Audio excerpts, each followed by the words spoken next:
Greetings everyone, Professor Simon here, and I've got a board full of exciting calculus waiting to go. Today, derivatives of exponential functions, and in a little bit, also derivatives of logarithmic functions. Okay, about time we get these two really important, impactful function families in our rules of derivatives.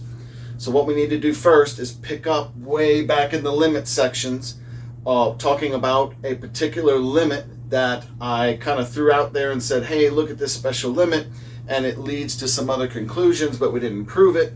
So now let's prove it. Okay?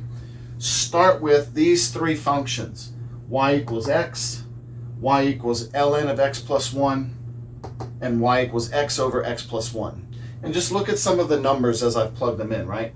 If I just have these numbers for x, and I plug those numbers into these other two functions, I want you to notice that the y values of the ln of x plus 1 are always in between the other two, right? So it's like ln of x plus 1 is right in the middle.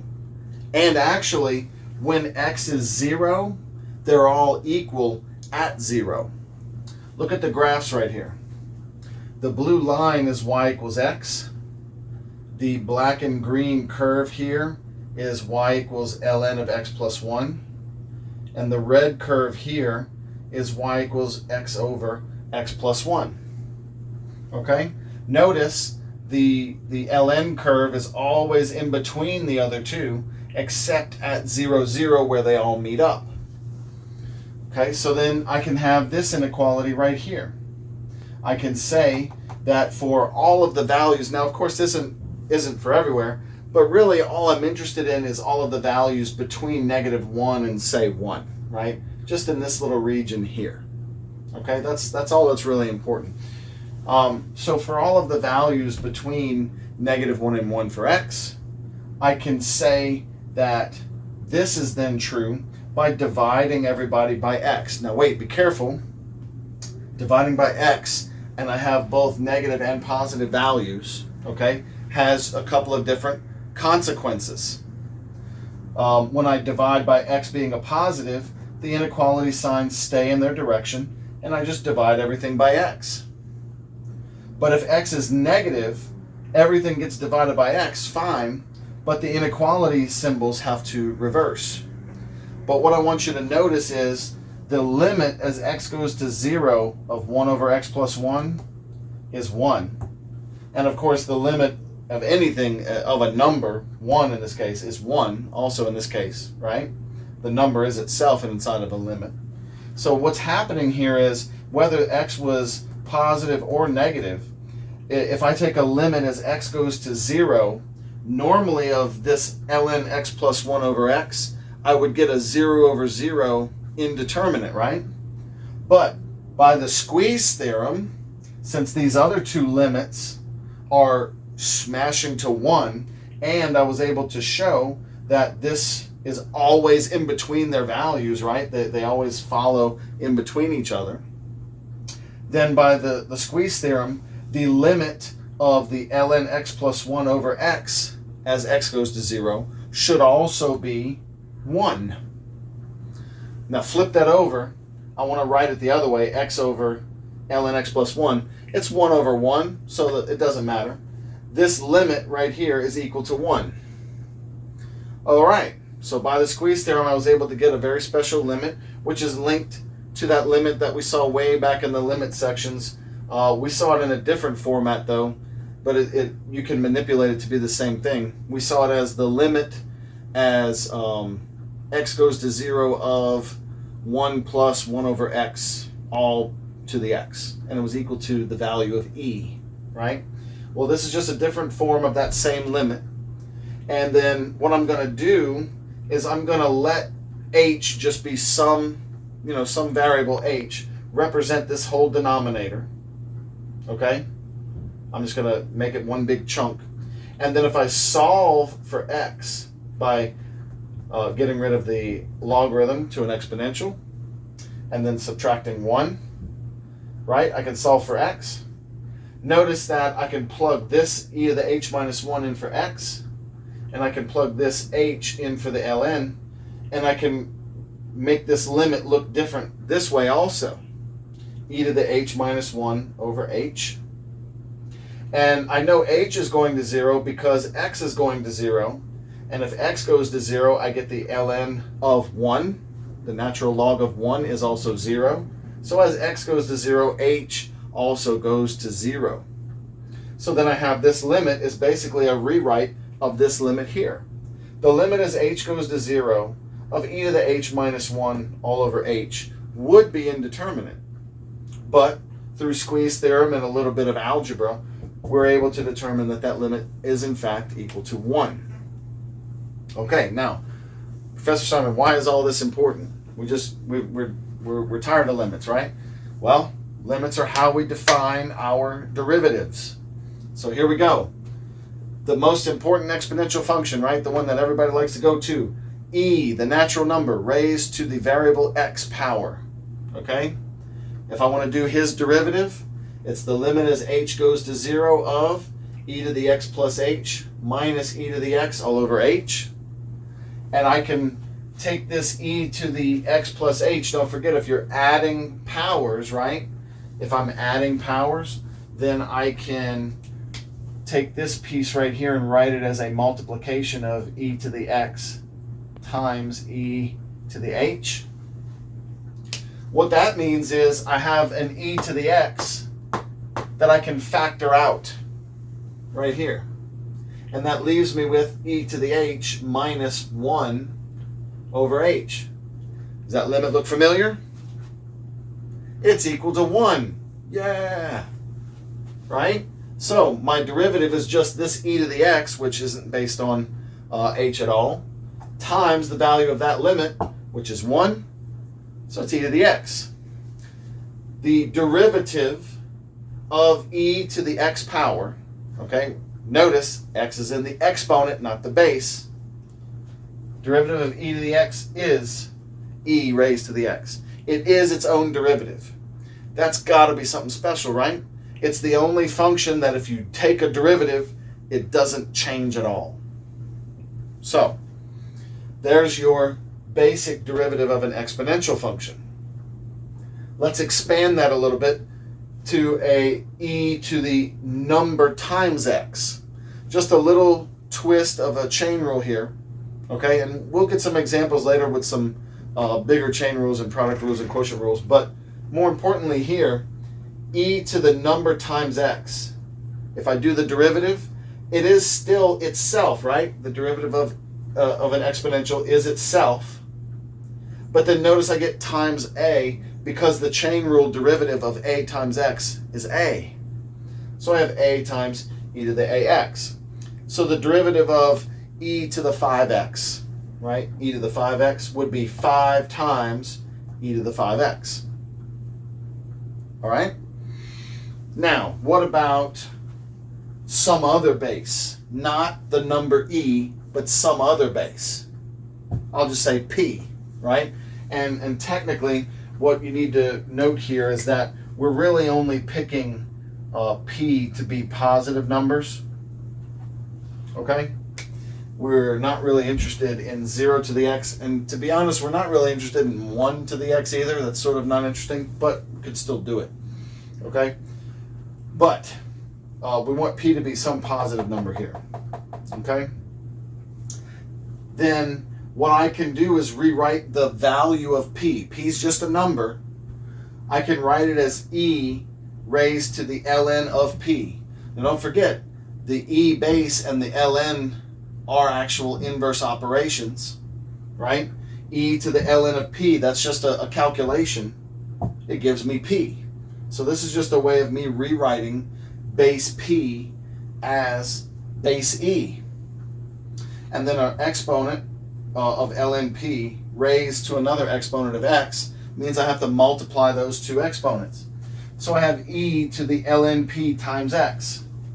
Well, wait a minute. E to some number times x is a quick and easy derivative also, right? That's just going to be ln p times e to the ln px if I do that derivative, right? But e to the ln px, remember, is just a rewrite of p to the x. So what does this mean?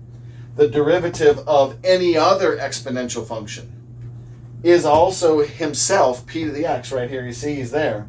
But then you just have an extra number multiplied in front, the ln of the base p. Okay? So here's 3 derivative rules for you right here that we'll be using quite a bit. Okay? Derivative of e to the x is e to the x.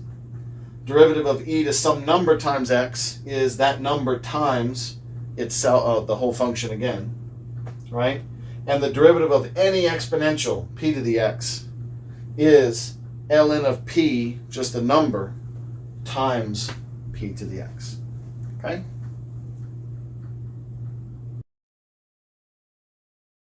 Let's actually use these rules that we just talked about for finding derivatives of exponential functions. Okay, so here's 3 examples. F of x is the quantity 5x squared plus 3, all raised to the 6th, times e to the 11x. All right, so I'm hoping right away that what you're seeing is a product rule, because that is the main structure here. There's a multiplication there, and I've got 2 major entities on either side of it. So I've got a product rule, and then I've got a little bit of chain rules inside of it. Okay, so let's do our product rule. Remember, that's take derivative of the first one, leave the second one alone, and then plus vice versa. All right, so f prime,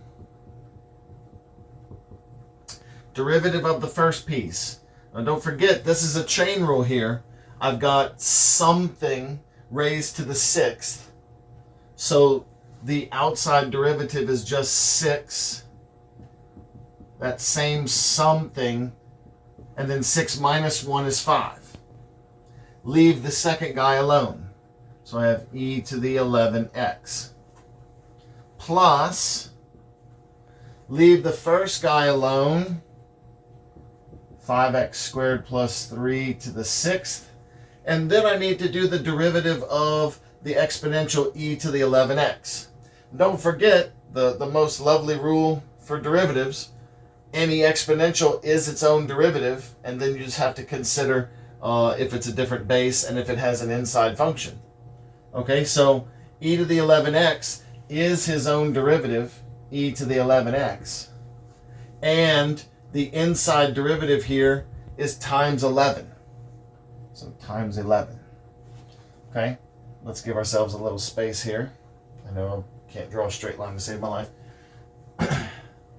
All right, so a lot of times when you're doing these product rules and quotient rules, by the way, with the exponential and big grouping objects like this, you can actually do some major factoring to make the answer a lot simpler. And by the way, later on, we'll be doing a lot of solving of these kinds of derivatives. So you're going to want to factor this out to make it easier to solve as well.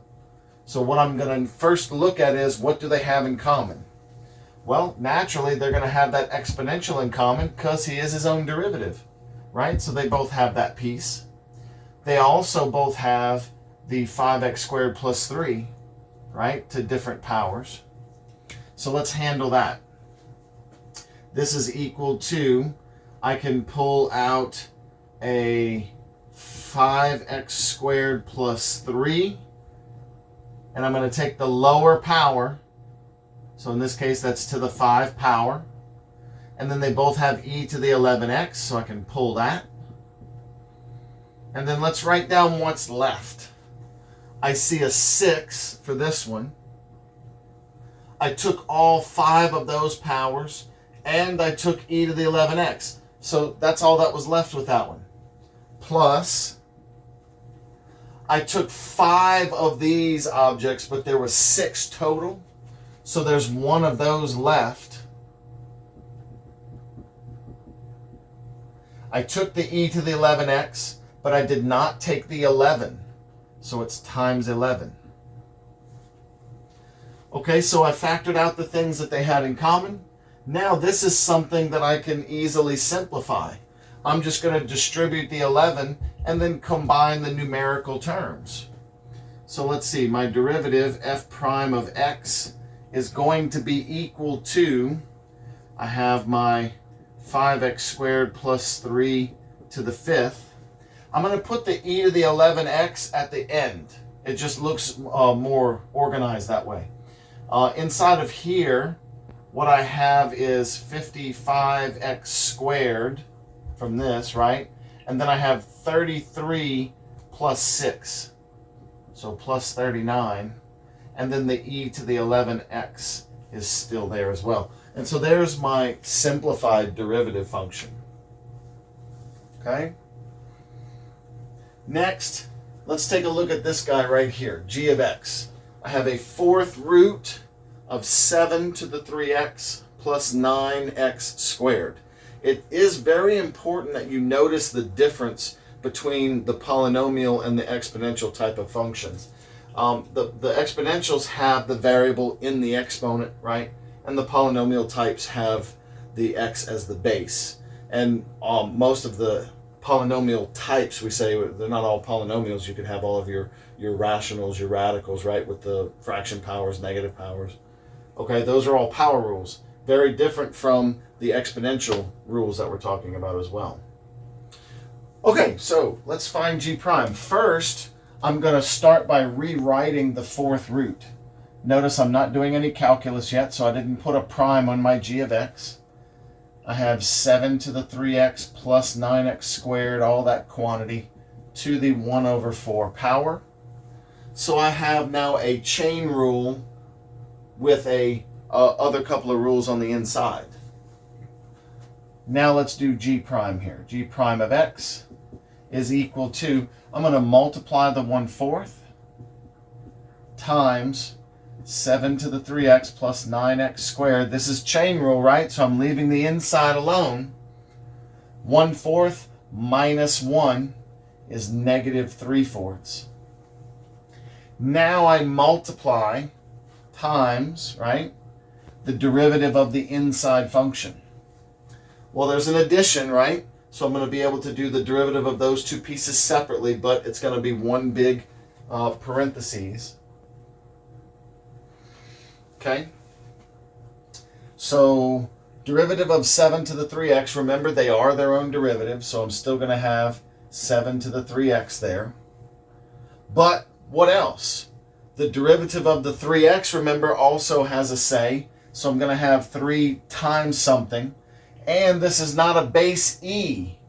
So I've also got ln of 7 in there. Times that 7 to the 3x. Okay? So let me recap that again. That was using two different little bitty rules that we just talked about in the last scene. When the base is not the same as e, when it's something else, right, like 7, I need to multiply an ln of 7 on there, right, or ln of whatever the base is. And then also the derivative of the 3x gives me a 3, right, because it's not just x in there. And the 7 to the 3x is his own derivative there. All right, and then derivative of 9x squared, I have plus 18x. Okay, so let's regroup a little bit here. Let's make it look a little bit more like the original function. G prime of x is, this has a negative power on it, this whole grouping. So I'm going to move it to the denominator with the 4, right? I've got one big denominator with 4 times 7 to the 3x plus 9x squared to the 3/4. And remember, you can rewrite that as a fourth root with a 3 power, or you can leave it as a 3/4 power, whichever way makes it more convenient for you. My numerator, I don't have anything I can factor. I just want to rewrite that so that it's nice and spread out. I've got 3 ln 7 times 7 to the 3x. And you got to be a little careful here. The reason why I need to put the times is because I don't want the 7s to run together.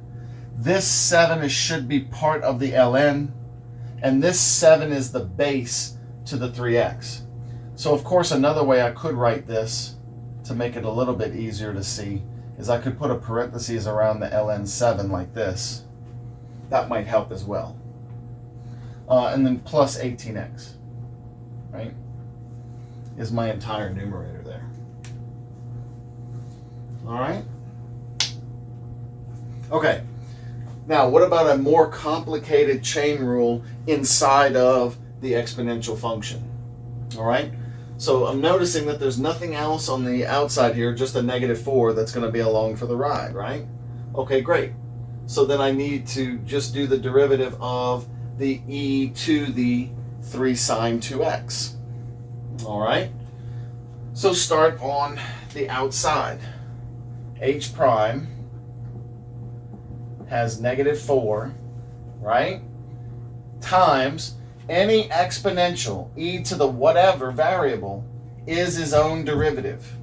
So I'm going to have e to the 3 sine 2x. It's a big rubber stamp with these exponential functions. You see the function, stamp it again in the derivative, right? Anytime you do one of these functions, it appears again in the derivative, right? Anytime you do one of these functions, it appears again in the derivative. So same thing with this one. The outside derivative is, hey, just copy me. And then double check. Do I need to worry about offsetting the base with that extra ln number? No, it's e. It's not some other number, it's e. Okay? Times. I need to do the inside derivative of 3 sine 2x. Okay? That also is a chain rule, technically, because of the 2x inside of the sine. So let's do it one piece at a time. The 3 is just multiplied by the sine. The 3 is along for the ride. But derivative of sine is cosine. So I've got 3 cosine 2x, right? Then I did the derivative of the outer sine portion. I still need to do the derivative of the inner 2x. Okay? So then it's that piece, then also times 2. Okay? So technically a double chain rule, right? A double chain rule because I had 2 different nestings. I had the e base on the outside, the sine was the next one in, and then the 2x was the innermost composed function. Let's simplify a little bit. The cosine 2x is not entangled in anything. The 3, the 2, and the -4 can all multiply to the front. So let's do that. I'm going to have h prime of x is equal to -24, right? Multiplying the numbers. I still have e to the 3 sine 2x, and then that's times cosine 2x. And of course, some people like to put the cosine 2x in front of the e, and that's fine, just as long as you don't get the e mixed up with the 2x, or maybe you could put parentheses on that. I guess some people might prefer to write it like this.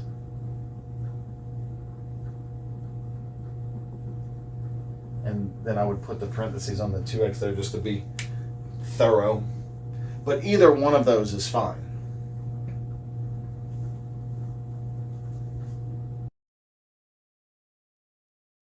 Okay, let's switch gears for a moment and let's talk about derivatives of the logarithm functions now. And these go excellently with the derivatives of the exponentials because exponential functions, logarithmic functions, are inverses of each other. Wait a minute. We've already talked about how to do derivatives of inverses of functions that we already have formulas for. Perfect, right? Exactly what we do here. If I want to do the derivative of y equals the ln, the natural log, that's base e, right, of x. Okay, so what I do is I convert this into his inverse statement, e to the y equals x, right? Base e, e to the y equals x. So then I do my implicit differentiation. The derivative of e to the y is himself, e to the y, but since he had a y times dy over dx because of the chain rule with implicit differentiation, derivative of x with respect to x is just 1. To solve for dy over dx, I simply divide e to the y over. And don't forget, up here we said e to the y equals x. Well, 1 over e to the y thusly is 1 over x. And there we have it. If y is equal to ln of x, the natural log of x, then dy over dx, his derivative is 1 over whatever x is. Okay, so there's your rule for that guy. Right? Derivative of ln is 1 over x. What if I want to do any other logarithm of a different base? Log base a of x. Well, don't forget that we have in algebra the base conversion formula, and I can use it to convert log base a of x into ln of x divided by the ln of a. And ln of a is now just a number because a is not based on the derivative variable. So I can really just pop that 1 over ln a outside. Don't worry about him. And then it's just the derivative of natural log of x again. So what happens is the derivative of some other base, I end up just having 1 over ln of that base times 1 over x. That should seem sort of familiar to you, right? Remember what happened in the exponential functions when we changed the base? We had to multiply by an ln of that base when we did the derivative.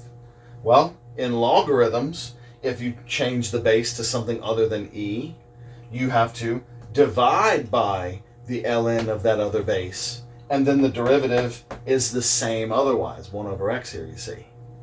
Okay?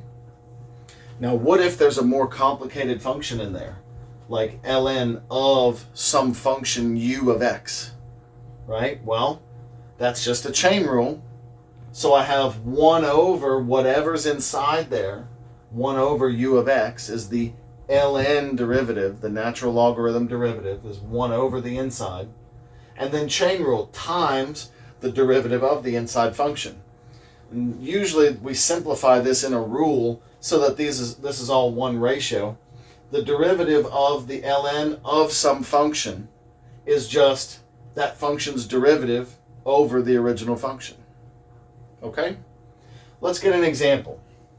F of x is the log, log, watch the lettering, of 3x to the 5th minus 2x squared. Now, why did I point out the log, right?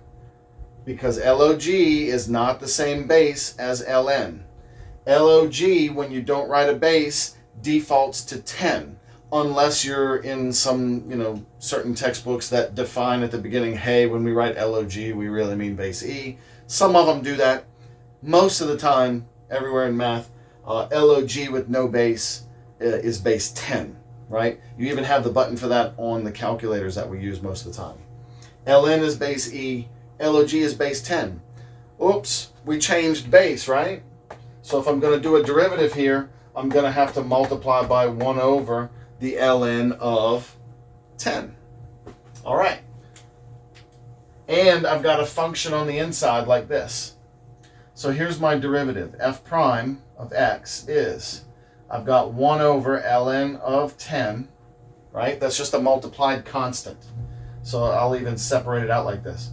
Times the derivative of the inside function, which is 15x to the 4 minus 4x, divided by the original function, 3x to the 5th minus 2x squared.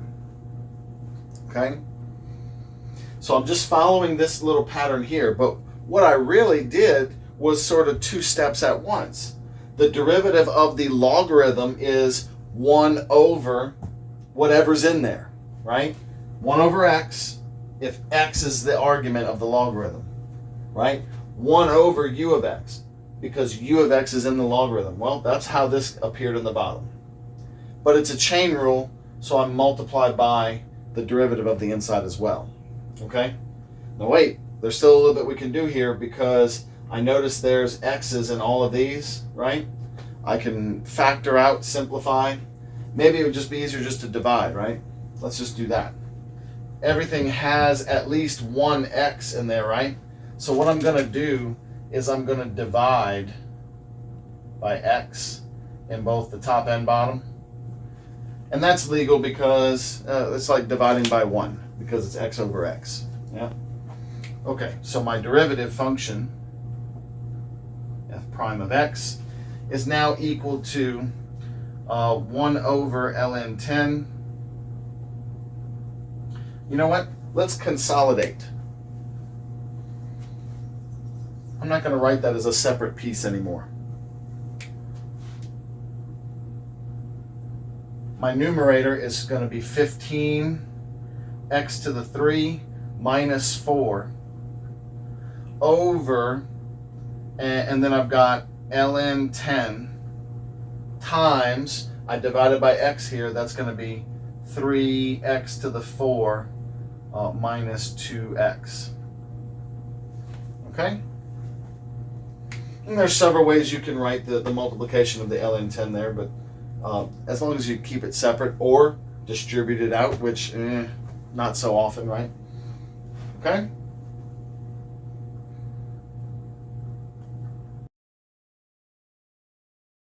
Time to practice those rules a little bit more. I've got 4 examples here using logarithms in our functions that we'll have to take the derivative of. Okay, so first one, a of x, log base 7 of secant of x. Okay, so not too different than the one we just talked about. It is a logarithm with a function on the inside, and I also have a change of base there. Okay, the big difference, of course, is that there's a trig function in there for the inside function rather than something else. But again, those are just some more of the rules that you got to keep remembering and pulling out of your hat every time the trick needs to be done. So let's do our derivative. A prime of x is equal to, I'm going to have 1 over ln 7, remember, because of the change of base, times secant goes in the bottom because it's 1 over secant is the derivative of the logarithm, right? 1 over the inside piece. But then what's the derivative of secant? Times secant tangent, right? Well, it looks to me like we can simplify that once. I've got a multiplication by secant and a division by secant. So my derivative, a prime, is just tangent of x divided by ln 7. Okay? Next, b of x is 5x to the 8th times the ln, the natural log of 9x. Okay? So I'm hoping that you're seeing the structure here, right? What structure are we going to have to use for this one? I hope you said product rule, right? Okay, so here we go. Product rule, because this is a multiplication right here. And I've got my 2 major entities, the 5x to the 8th and the ln of 9x. So my derivative, b prime, is a product rule. So derivative of the first is 40x to the 7. And then I leave the ln of 9x alone. Plus, I leave the 5x to the 8 alone. Times the derivative of the ln of 9x. Well, that's just going to be times 9 over 9x. Okay? Think about that carefully for a second. I'll go ahead and separate this out for you. Okay? The derivative of the ln gives me the 1 over 9x, right? Because it's 1 over whatever's inside. And then the derivative of the 9x is 9. Well, 9 over 9 is going to wipe out, right? Also, x to the 8th over x is going to reduce me to x to the 7. Okay? Now look at these two things. I've got 40x to the 7 ln 9x plus 5x to the 7 now. Between these two, I see some stuff that I can factor and make this a little bit more consolidated here. The 40 and the 5 both have a 5. And they both have x to the 7. What that leaves me with is 8 times the natural log of 9x plus, I took all of that, so plus 1, right? Okay. All right. Next, c of x is the natural log of the third root of 5x plus 3. Woo, that looks like a nasty chain rule, doesn't it? That third root is going to be fun to rewrite and then do the power rule on the outside and the inside derivative, and I still got the ln to worry about too, right? Don't forget, you've got some algebra behind logarithms that no other function uses, and it works especially well when you have exponents in play. And a radical like that can be counted as an exponent. Before I do any calculus, I'm going to rewrite the function. So just still c of x. And that's going to be the ln of 5x plus 3 to the 1/3 power. You do that no matter which way you were going to do this. You want to rewrite the power so you can do your power rule, right? But logarithms can take exponents from inside their argument and move them to the front as multiplied coefficients. That's one of your logarithm properties. I can continue rewriting just my function. I have not done any calculus yet. 1/3 the natural log of just 5x plus 3. Now that derivative is a quick one step. The 1/3 is along for the ride, c prime, 1/3 times the derivative of the natural log gives me 1 over the 5x plus 3, and then the derivative of the inside is 5. So if I wanted to be concise here, if I wanted to go ahead and just simplify it all up, I could say that the derivative is 5 over, and I could distribute here, that would be 15x plus 9. Okay? Whenever you have a logarithm function that has radicals or powers, it could be whole number powers, save yourself some time, right? Bring those powers out and make the pieces easier to take the derivatives of there, okay? Logarithms have other properties too, by the way, and in the next scene, we're going to use them all to our advantage.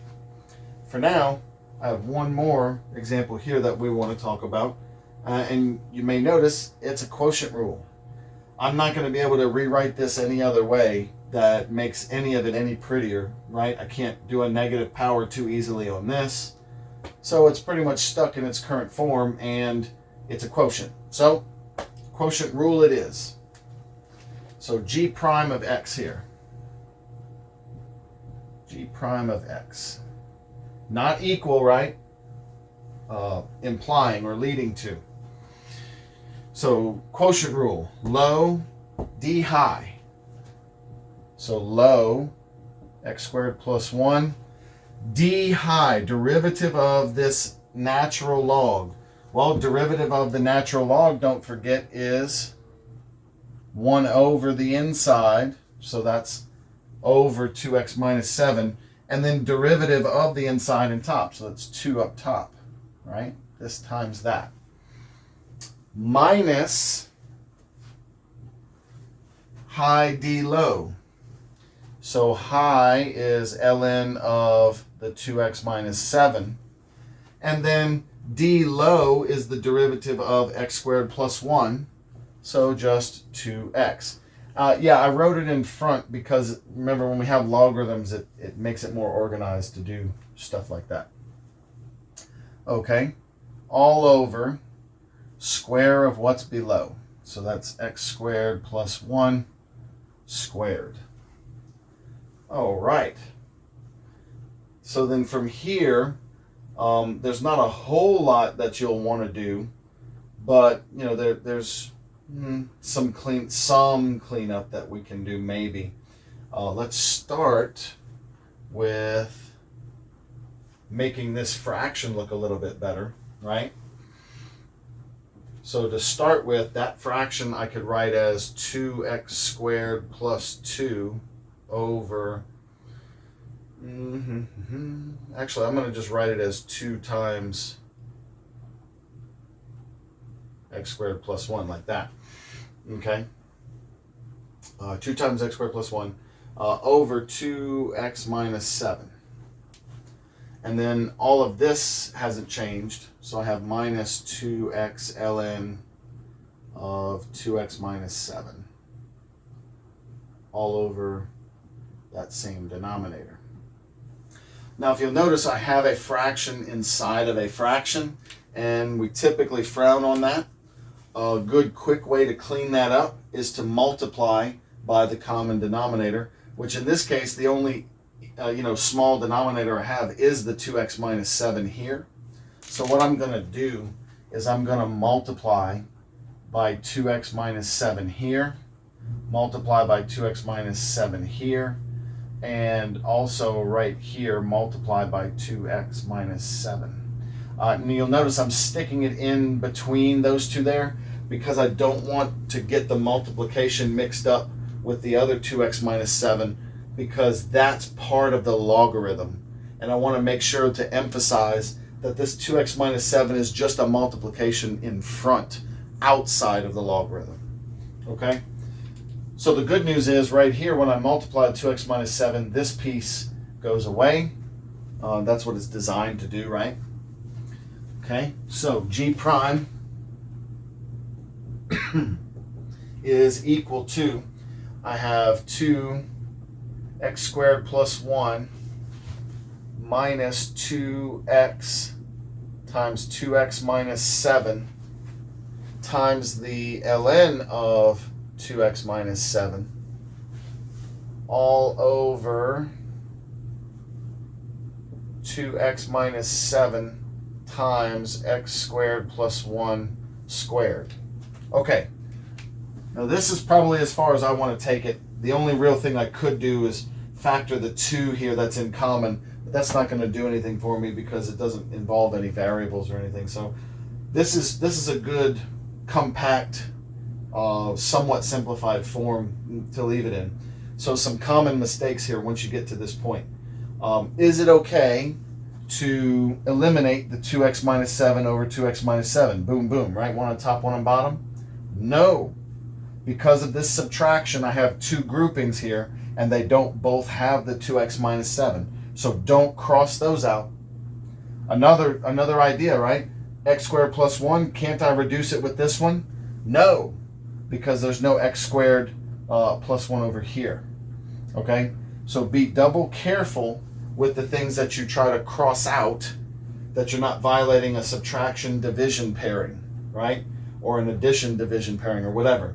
Division is not opposites with subtraction. And I've got two major groupings there. So this is as low as I can get that particular derivative. Okay?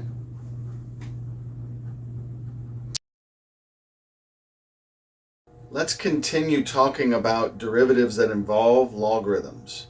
Except logarithmic differentiation is when there is not a logarithm in your function yet, but you choose to introduce a logarithm because of the rare properties that it can handle exponents and multiplications and divisions quite nicely.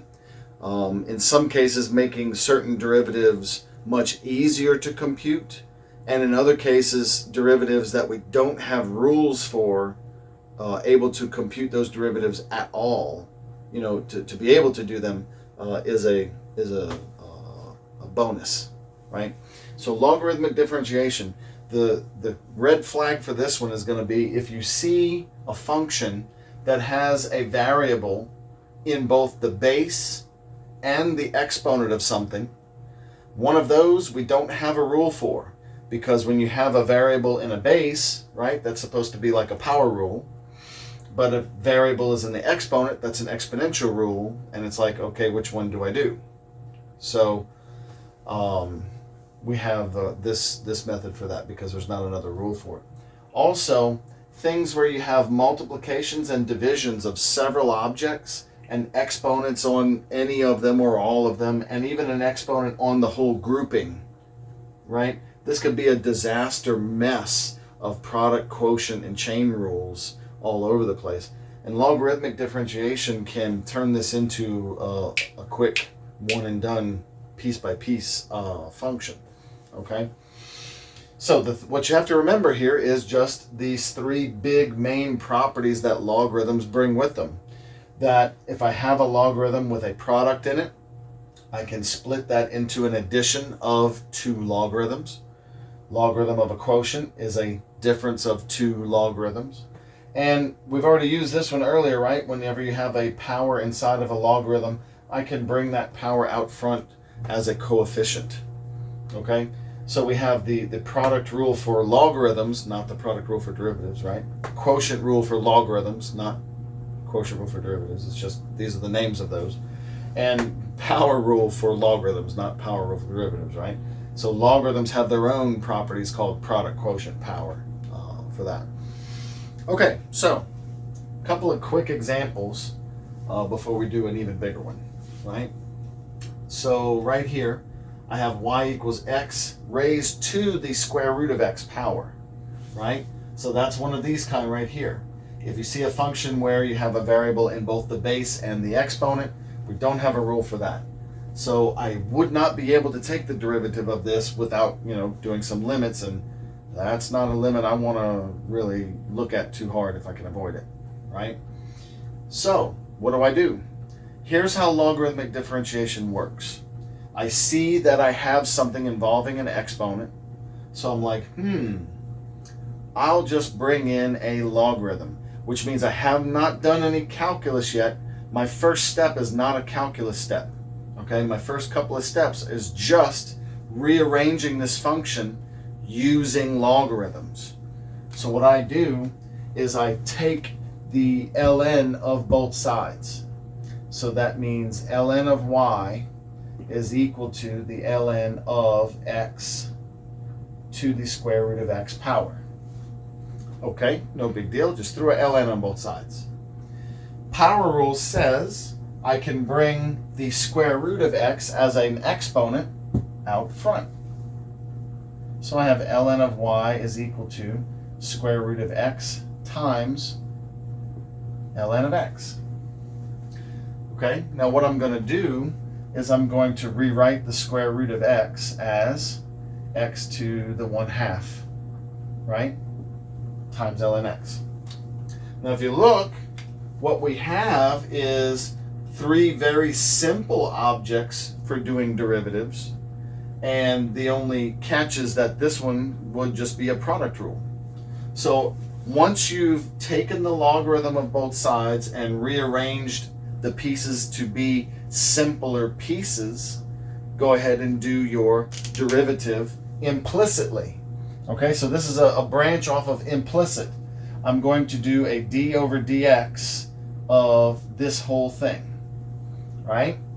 I'm going to do a d over dx of both sides, okay? And I'm just sort of cheating with my symbols there a little bit.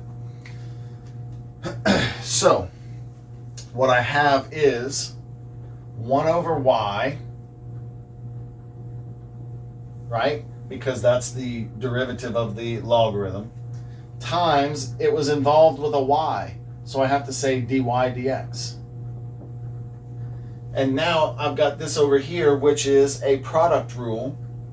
So I'm going to do derivative of the first one, 1/2 x to the negative 1/2, and leave the ln x alone, plus x to the 1/2, right? Leave him alone. Derivative of ln x is times 1 over x. All right. So let's see. Let's simplify this a little bit. I know I can reduce this right here, x to the 1/2 times 1 over x. I can reduce this to being x to the negative 1/2. which lo and behold, we've got, this has that same thing. Okay, so this is what I've got. I've got 1 over y times dy over dx is equal to, I'm going to factor out the x to the 1/2 that I have here. Okay, so that's x to the negative 1/2 times, and then I've got 1/2 ln x plus 1 now. Okay, well, there's really one step left, and it just depends on how you want to handle this thing also. You could move this x down into the denominator if you wanted to, but really, to finish this out, I just want to solve for dy over dx. Well, notice there's a 1 over y over here is the only thing stopping me. So if I multiply by y to both sides, right, that would be times y right here as well. I would then have dy over dx. But if I can help it, it used to be explicit. I would like to not have a y over there and still be explicit instead of implicit. So I'll fix that. I have dy over dx. I have x to the negative 1/2, which again, you can move that to a denominator if you really wanted to. I've got 1/2 ln x plus 1. All right. Then times y. Well, y is equal to x to the square root of x. So right here, it would just be times x to the square root of x power. Right? Now it's explicit. And there's a couple of other things I could do to sort of simplify this up a little bit. Notice these are both base x here, right? I could combine those because we have properties where when you multiply like this, you just simply add the exponents, right? Okay. So one quick simplification that I could do, 1/2 ln x plus 1, and then I would have x to the square root of x minus 1/2. Okay? This one's not a bad way to leave it, but this is technically simplified and more concise. All right. So right here, notice this is that other kind. I've got multiple pieces multiplied and divided in a complex, well, not complex, it doesn't have fractions and fractions, but it's a complicated fraction, right? And it has the fifth root on the whole thing. You could do this thing in its current form. You could do this derivative. It would be a product with a quotient inside of a chain. It'd be a mess, but you could do it. Or we can logarithmic differentiate it. Okay? So what that means is, like before, I'm going to introduce an ln to both sides. Okay? So that means ln of y would be equal to ln of, and instead of fifth root, I'm going to write this like this.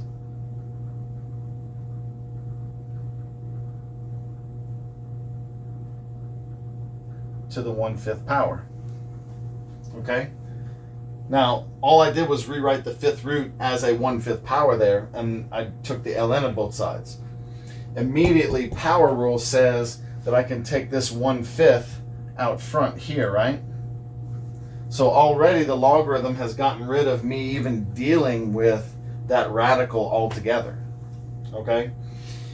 Next, I can take this logarithm with multiplications and divisions and powers, and I can use the product and quotient rules of logarithms to sort of spread this thing out, fan it out, right? So I have the ln of y is equal to, I'm going to make this a little bit easier on myself. I'm going to multiply this 5 over here.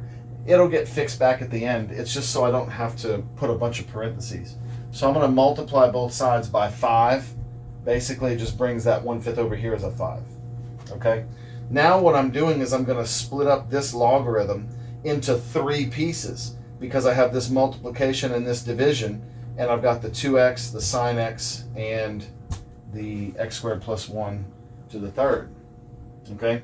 Actually, if you want to be really technical, I've also got the 2 is technically multiplied there too. We can make this even easier. So what I've got is ln of 2 plus ln of x plus ln of sine x minus 3 ln of x squared plus 1. Okay? So that's what my logarithm properties are allowing me to do. Every time there's something from the numerator, I'm going to get a positive logarithm added. And then anything from the denominator, I'm going to get a logarithm subtracted. And then I also brought the 3 power out front to make that piece itself simpler yet again.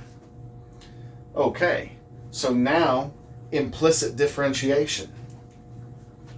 Right here. If I take the derivative here, I'll have 5 over y times dy over dx. Right? Because the 5 is along for the ride. Derivative of ln y is 1 over y. Since it's y, I have the chain rule dy dx. Ln of 2 has no variables. Derivative is 0. Ln of x, 1 over x. Derivative of the ln of sine x. Well, that's just going to be 1 over sine x, right? But derivative of sine x is also cosine x. Okay, so that one's done. Then minus 3 times this derivative. So I'll do 3 times x squared plus 1, because it's 1 over that. And then the derivative of that inside is 2x. Okay? So I just had to be able to take the derivatives of some smaller logarithmic pieces using my 1 over x and chain rule inside derivative rules. And I know I haven't finished simplifying yet, but notice we're practically done. Because like before, I'm a multiplication away from getting dy over dx. Okay? So first of all, notice that what's going to happen is I'm going to multiply both sides by y over 5. Right? So that these will go away. So times, I'm just going to say times 1/5 y to make it easier. Because remember that 1/5 that I moved out of the way earlier? It's back. It was just so I could focus on the logarithms, but the 1/5 is back over there now. You could have left it. I chose to do it for clarity. All right. So dy over dx, and let's do some simplification. So derivative is equal to, I'm going to bring the 1/5 up front, like it always was before originally. I've got 1 over x plus cosine x over sine x is cotangent x. And then over here, I've got minus 6x over x squared plus 1, right? Times y. But y was originally this, right? So it's just now times the 5th root of 2x sine x over x squared plus 1 cubed. Okay? So yeah, this is one of those ones where you could have done the derivative in its original form. It would have been a yuck monster nasty thing and probably would have filled up 3 times as much space as what I used, but you could do it. But the logarithmic differentiation, without a doubt, just makes it easier because it can pick apart those multiplied pieces and move the exponents to the side momentarily while you focus on the main meat of the derivatives.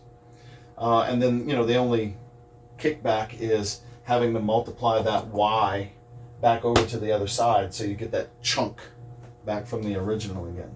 Okay? So that's logarithmic differentiation.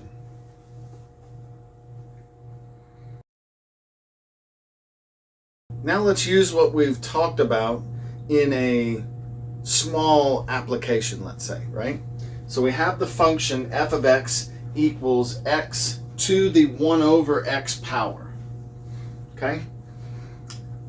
And part A says create the tangent line equations for the points when x equals 1 and x equals 2. Part B says what x values would have a horizontal tangent line. Okay, so let's start with part A. To do either one of these, we're talking about tangent lines, right? Which means we're going to have to talk about the slope of the tangent line, which means we're going to need to talk about derivative, right? So there's my function. I need to find the derivative. For a moment, instead of f of x, I'm going to use y.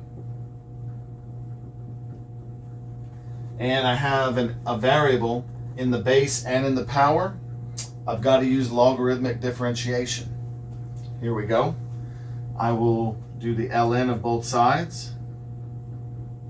And when I do the ln on this, remember what that's going to allow me to do is to drop the 1 over x. Like this. So when I do the natural log on this chunk, I can bring the 1 over x power out front. And it gives me this. Okay? All right, so instead of writing it like this, though, I think that it might be more straightforward to write it as a quotient, ln x over x, like that. It was times 1 over x, and I just made it ln x over x. Okay? Now what I want to do is do my derivative, so d over dx of both sides, right? Okay.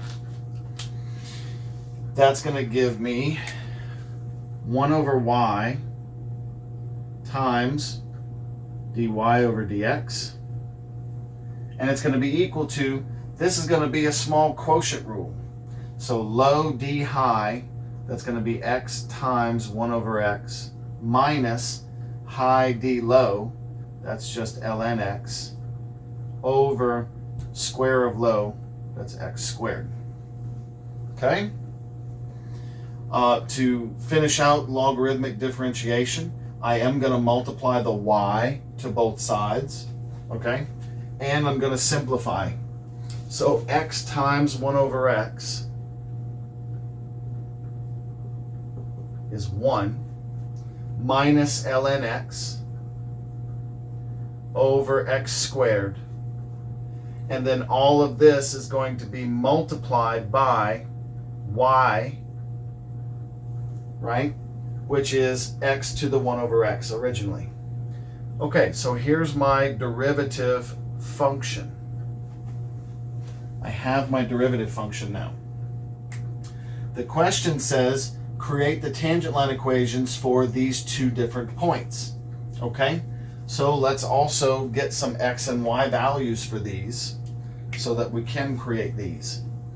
F of 1, right, because that's when x is 1, is going to be 1 to the 1 over 1 power, which is just 1. So we have the point 1 comma 1 there. And what is the slope going to be at this point? Well, that's where the derivative comes in, right? The slope is going to be 1 minus ln of 1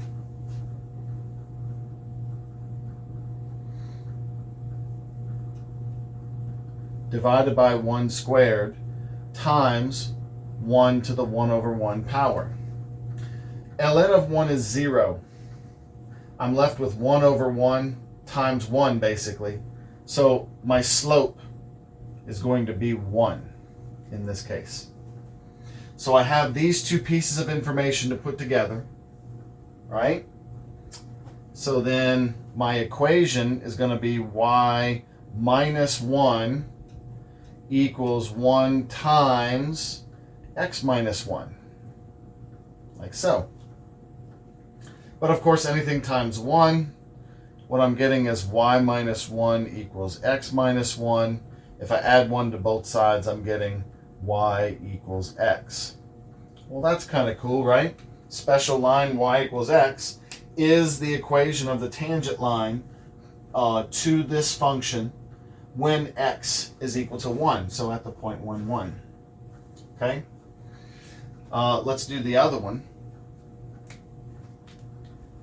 For part B, I'll leave myself this much space over here, right? Separate this out right here. Okay. Well, to be honest with you, I may want to give myself a little bit more. Okay? Part B we'll move over a little bit in a second. F of 2 is equal to 2 to the 1 over 2, or square root of 2. So I have the point 2 comma square root of 2. All right. Now what about the slope? Okay, so I've got my point. My slope is going to be 1 minus the ln of 2 divided by 2 squared, which is 4. And then I have 2 to the 1 over 2 again, so square root of 2, because it's 2 to the 1 over 2 power there. This is my slope, and without punching it into a calculator, I would say there's no simplifying going on here, right? Yum. Here's our line. Y minus the square root of 2 equals this yummy monster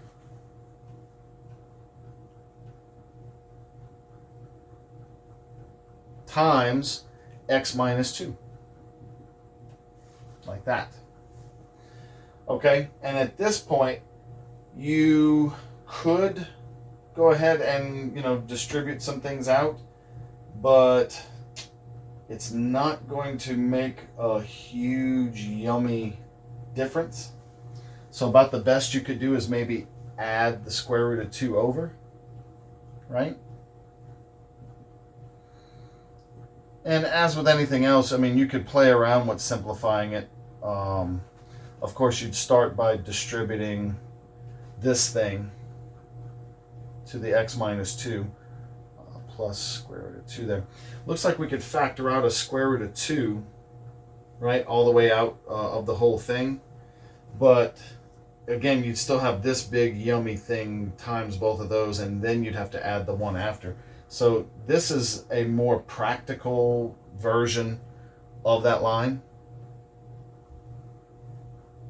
unless you want to start punching things in calculators and getting decimals to try and get an approximate graph by hand. But that would be a good tangent line, efficient, holistic equation, not holistic, closed form, not chopped yet.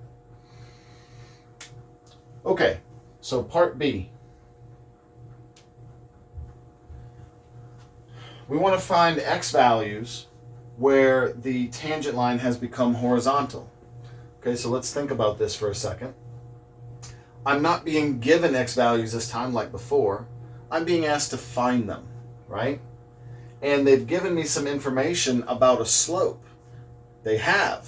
They said horizontal, which means the slope is 0. Okay? A horizontal line has a 0 slope equation. So that means it's really asking horizontal tangent line means derivative is 0. Okay? Don't let that slip away. This is going to come up quite a bit. Horizontal tangent line, this means derivative is 0. Right? Tangent line slope is the derivative, and horizontal is when you have a slope of 0. All right, so basically what it's asking me to do is to solve this equation.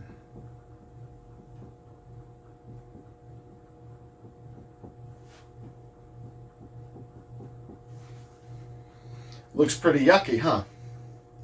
But we have some mathematical sense on our side. If you consider that the domain for this function is really only going to be the positive side of the x-axis. The domain is going to be the set of all x's such that x is greater than 0. Okay? And that's simply because we don't want to talk about what happens when you raise a negative number to some sort of crazy power. Okay? When you start having negatives in your bases, you start having discontinuous functions and things that are more interesting than what we need to deal with at this time. Okay, it's for an advanced course. Also, just the way the negatives would be foogy with the exponents as well. Okay, but more importantly because of the base. However, on the positive side, there is no exponent that can just cause an output of 0. And you already knew this. If you think back to your exponential function, just y equals 2 to the x or 3 to the x or e to the x, they have horizontal tangent lines where they can't touch the x-axis. Okay? So there is no power that any normal number, any positive real number that I could plug in where that power would cause this thing to magically turn into a negative or 0, right? It can't just skip over the axis. On the right side is completely continuous. Okay? So, what that means is this piece right here is never going to be 0. Okay? Because there's no exponent that can cause that to happen. So then, it being multiplied right here, right? Then what I can do is I can split into two entities. And one of them I'm not even going to have to worry about. This is telling me, hey, where is this equal to 0? And we're saying nowhere valid. Okay? That's only going to be 0 possibly when you go to 0, but then you've got a whole limiting process of what is 0 to the 1 over 0 power, and then blah, blah, blah. The actual function itself is undefined there, right? So you can't even solve it anyway. The other part is 1 minus ln x over x squared is equal to 0. Okay? As with any fraction, equal to 0 only happens when the numerator is 0. To further emphasize this, all I really need to do is multiply both sides by x squared. And anything times 0 is 0. So 1 minus ln x equals 0. And this leaves me with the equation 1 equals the ln of x. And if I put a base e on both sides, what you'll find is e to the 1 is x. In other words, at the point where x equals the value of e, 2.718281, right?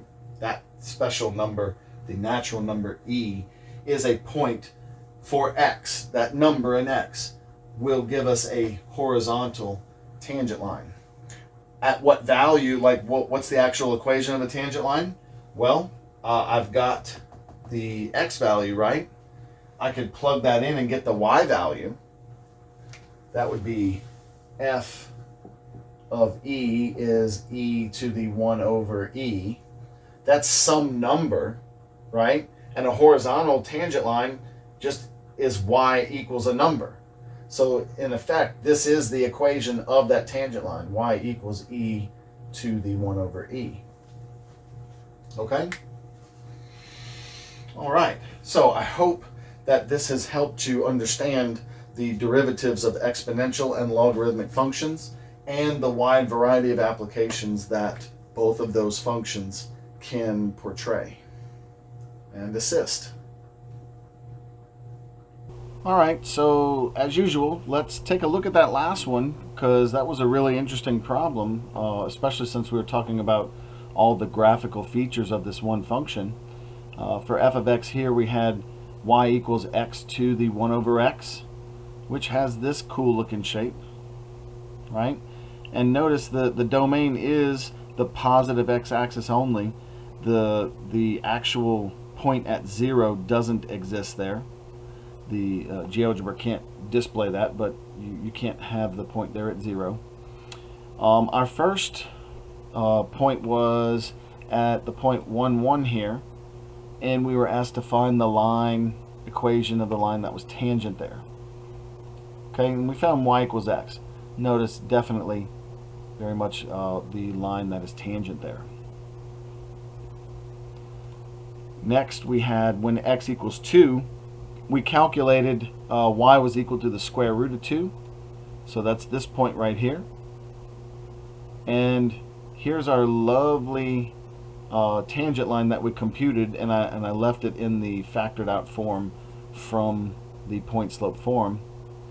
Notice it is the actual tangent line there. And then lastly, we were asked to find a point anywhere on the graph where the actual tangent line would be horizontal. Okay? And a lot of times, horizontal tangent lines will mark a turning point or a high or a low point of some sort. In this case, it is going to mark the highest point on the function, since there is no function up in this upper region here, and it does have this horizontal asymptote feature going on. You can see it does actually, if I just drag this on out to really high values of x, you can see that the graph of this does actually try to approach the value of y equals 1.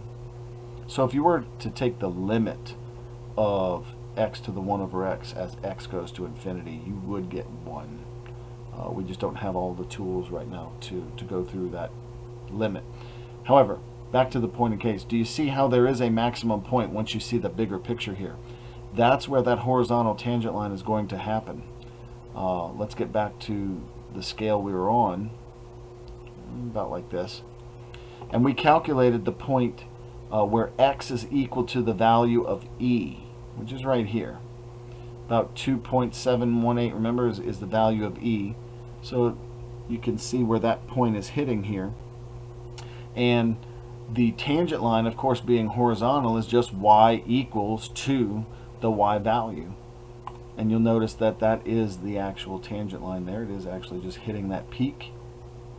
And I know there's an optical illusion here of that it looks like that line is not horizontal. It's just the way this shape curves. If I screech it on over to the values that we had before, you'll notice this line is actually horizontal, and it's the function itself that's curving away and trying to hug the y equals 1 line there. Okay.